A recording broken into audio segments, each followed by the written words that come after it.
Are you focusing on the right goals? Now, that might seem a bit of a strange question. It might seem like I'm asking you something ridiculously obvious, but I want to share a bit of a story about a coaching session I had with a client very recently who, let's say, had somehow drifted into focusing on the wrong things. So we started a coaching session with a client who's doing really well in her business, and yet she was feeling really dissatisfied.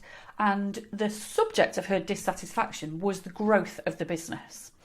And growth is something that's super, super important to her. So yes, it made sense that she was dissatisfied about the pace of growth. However, the key thing that we had to unpick was that for her, growth had become completely intertwined with income. And yet, this is a person who's actually not motivated by income, by money, by finance. Now, don't get me wrong. We all need to be at least somewhat motivated by money in our business because we need to make them profitable. So that really should go without saying. But what was really fascinating about this conversation with this particular client is growth is enormously important to her, but actually the real growth that she is striving for is growth in impact. So she wants growth in herself, to grow her skills, grow her knowledge, grow her awareness, grow her own abilities and achievements. But the real thing that she wants to focus on and to deliver is growth to her clients, whether that's growth, not necessarily financial, but growth in terms of their abilities, in terms of their career progression, in terms of their leadership. But also thinking about growth in terms of that impact around the number of people that she can help and the significance of the help that she can offer. So growth was the right thing to be dissatisfied about, but the link of growth to money was absolutely leading her down the garden path.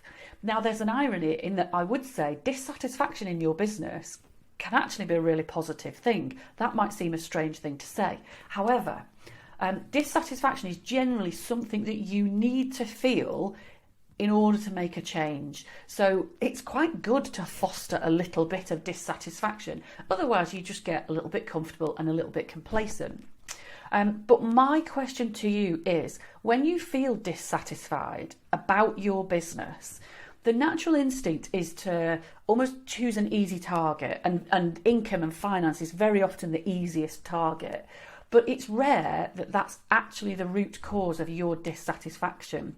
What that also means is it's very easy to focus on the wrong goals. And if you focus on the wrong goals, you'll also develop the wrong action plan, and you'll feel frustrated by the wrong things, and you'll direct your energy in the wrong places.